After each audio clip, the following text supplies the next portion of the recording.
During this interview, the following was said from Annie about the idea that the season could very well get delayed here.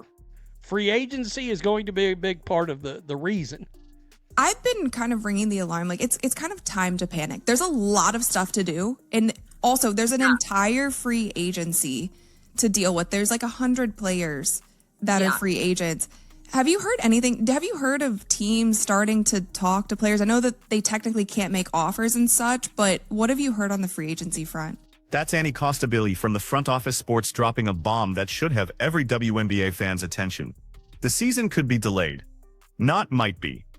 Could be. And we're talking about a league that just had its best year ever, riding the Caitlin Clark wave to record ratings in sold-out arenas.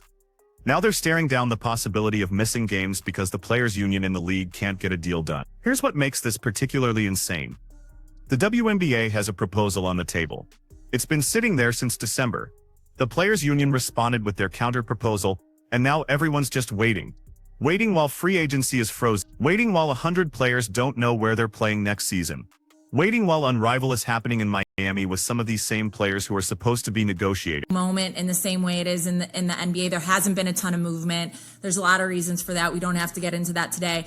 But when Candace signed with the Sky, that was one of the biggest free agency moves at the time in the history of the WNBA, and that was just 2021. And so what we've seen in the years since is that January month, between like mid-January to the first week of February, free agency is popping. It's like so-and-so has agreed to terms here, da-da-da-da-da-da. And by mid-February is pretty much like, you know, locked, has yeah. settled. We covered it last year, and it was like 2 weeks, but there was way less free agents. Kellia Copper said the quiet part out loud. How are we supposed to visit teams and talk to them when we're in Miami playing in another league? That's the question. But here's the better question. Whose fault is that? Because the WNBA didn't create Unrival. The players did, Brianna Stewart and Nafisa Collier specifically. They own a competing women's basketball league that plays during what should be the WNBA's free agency period. Let that sink in for a second. Two prominent players, union members, who are involved in CBA negotiations, own a league that directly benefits if the WNBA season gets delayed or disrupted. That's not just a conflict of interest. That's a massive conflict of interest. And it's exactly what Annie was talking about earlier in that interview, when she discussed why teams are starting to have problems with Unrival. Of interest, and Annie said, well, the WNBA encouraged them to play in other leagues at one time. Yeah, when they were making $75,000 or $100,000, it wasn't that big a deal. The conflict of interest is two things now. Number one, I don't care what anybody says, a women's professional basketball league, regardless of the time of the year, it is a conflict of interest because it's a competitor. Right, wrong, or indifferent, it's a competitor. So it would literally be like McDonald's and Burger King going into business. We got somebody working at both places. They're both in leadership. No, that doesn't work like that, and you're not allowed to do it. This is where it gets complicated. Annie's right that the WNBA used to encourage overseas play. When players were making $75,000 or $100,000, nobody cared if they went to Russia or Turkey in the off-season. The money was necessary. The conflict was minimal, but we're not in that world anymore. The new CBA proposal has salaries ranging from $500,000 up to potentially $2.4 million. At those numbers, teams have a legitimate concern about their assets getting injured playing elsewhere. Brianna Jones just tore her meniscus playing in Unrival. Perfect example. She's expected to be ready for the WNBA season. But what if she's not? What if it lingers? The Connecticut Sun are paying her significant money for an injury that happened while she was playing in a league that competes with theirs. And it's not just about injuries anymore. It's about the fact that Unrival is a competitor. It doesn't matter that it plays in January and February. It's still a professional women's basketball league. Annie used the McDonald's and Burger King analogy. And it's accurate. You can't have someone in leadership at McDonald's also working in leadership at Burger King. That's business 101. Leadership positions involved with negotiating the CBA for another league, that's another massive conflict of interest, because those people, Nafisa Collier and Brianna Stewart, they stand in theory to benefit if the WNBA can't have a season. So that's a problem. And the other one, now that they're going to start making more money, well, it's going to become an issue for the WNBA because they're going to be like. The second conflict is even bigger. When you have people who own a competing league sitting at the table negotiating the CBA for the WNBA, that's a problem. Because theoretically, they benefit if the WNBA can't have a season. If the WNBA season gets delayed or disrupted, Unrivaled gets more attention, more legitimacy, more leverage for future seasons. Now, I'm not saying Breanna Stewart and Nafisa Collier are actively trying to sabotage the WNBA. That would be ridiculous. They've both been clear about wanting the WNBA to succeed, but the conflict exists whether they intend it or not. When you're negotiating a CBA and you have financial interests in a competing league, your motivations become questionable. Not because you're a bad person, but because the structure itself creates competing incentives.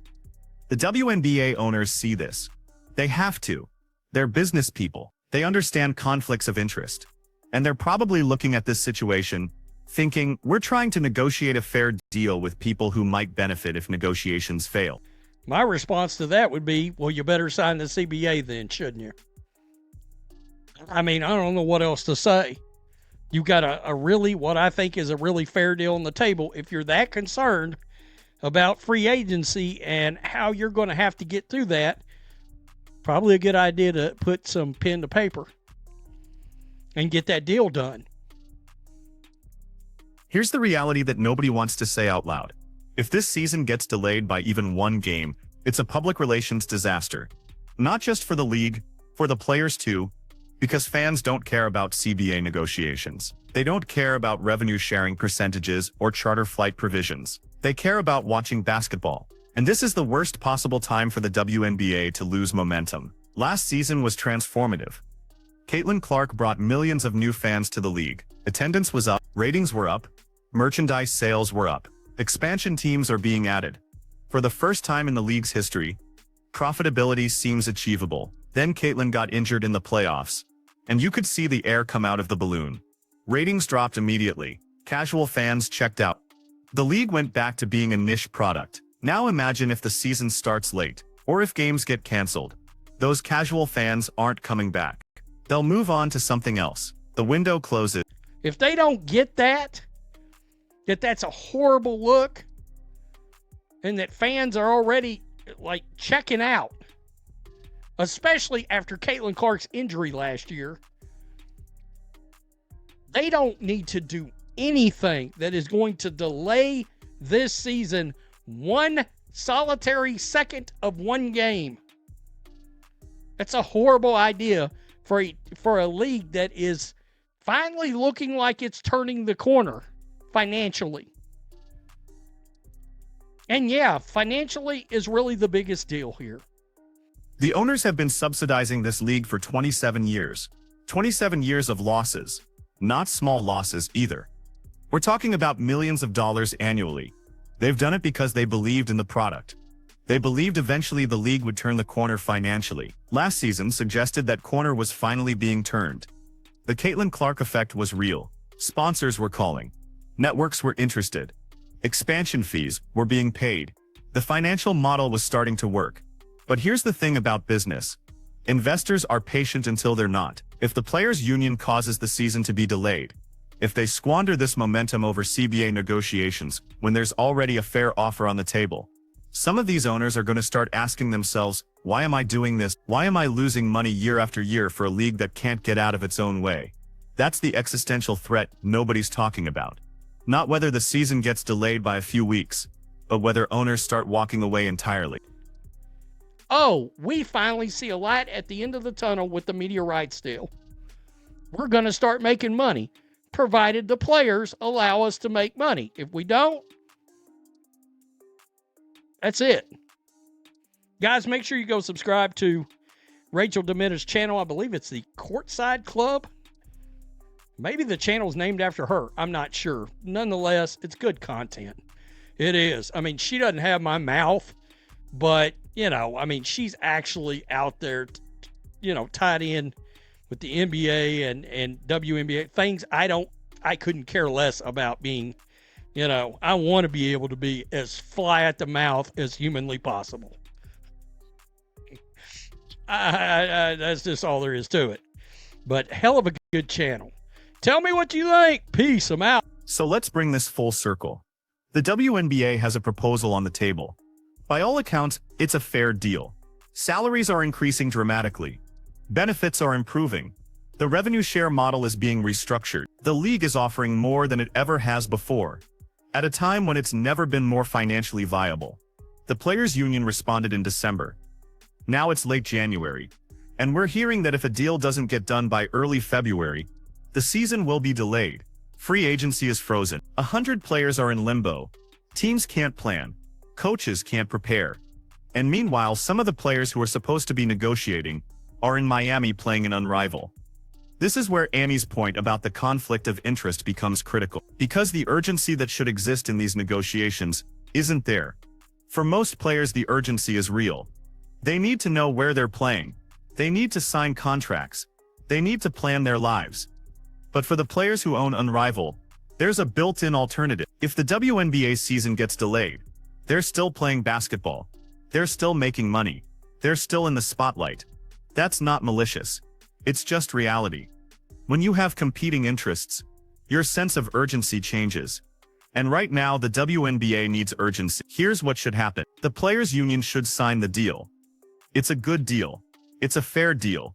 It represents massive progress for the league. Then they can focus on free agency, get players signed, and start the season on time. They can build on last year's momentum instead of squandering it. Because if they don't, if this season gets delayed, they're not just losing games, they're losing fans, they're losing sponsors, they're losing the goodwill that Caitlin Clark generated, they're losing the financial viability that the league finally achieved after 27 years. And for what? To squeeze out a few more percentage points in revenue sharing? To add another charter flight provision? Those things matter, sure, but not as much as keeping the league viable, not as much as maintaining momentum, not as much as proving to the owners that this investment is finally going to pay off. The players have more leverage now than they've ever had, but leverage is only valuable if you use it wisely. If you push too hard, if you overplay your hand, you end up with nothing. You end up with a delayed season, angry fans, and owners who start questioning whether this is worth it. Rachel Nichols said something years ago about NBA negotiations that applies here. The best deals are the ones where both sides feel like they gave up something. That's what compromise looks like. The WNBA's proposal isn't perfect from the player's perspective, but it's also not perfect from the owner's perspective. That's how you know it's probably fair. So the question for the Players' Union becomes, do you want to be right? Or do you want to be smart? Because being right means holding out for the perfect deal, proving your leverage, making the owners bend. Being smart means recognizing that you have a good deal on the table, that the league is in a critical moment, and that delaying the season would be catastrophic for everyone involved. The clock is ticking. Early February is the deadline if they want to start the season on time. That's less than 2 weeks away as of this recording. Free agency needs to happen. Rosters need to be built. Training camps need to start. The machine needs to start moving. And here's the thing that should terrify everyone involved. Fans are watching this. They're seeing the dysfunction. They're seeing players in Miami playing unrivaled, while the WNBA season hangs in the balance. They're seeing a league that finally had momentum now, threatening to waste it over contract negotiations. Casual fans don't care about the details. They just see chaos, and chaos makes them check out. They'll go watch college basketball. They'll go watch the NBA playoffs. They'll move on, and getting them back will be nearly impossible. So what's it going to be? Are the players going to sign this deal and save the season? Or are they going to hold out, delay the start, and watch the momentum from last year evaporate? Because those are the two options. There's no middle ground here. No scenario where the season gets delayed and everything turns out fine. The WNBA has never been closer to financial viability. The players have never had more leverage. The fans have never been more engaged. This is the moment. This is when you capitalize. This is when you build on success instead of squandering it. Sign the deal. Start free agency. Get the season going on time. Prove to the owners, the sponsors and the fans that this league is ready for the next level. Because if you don't, you might not get another chance.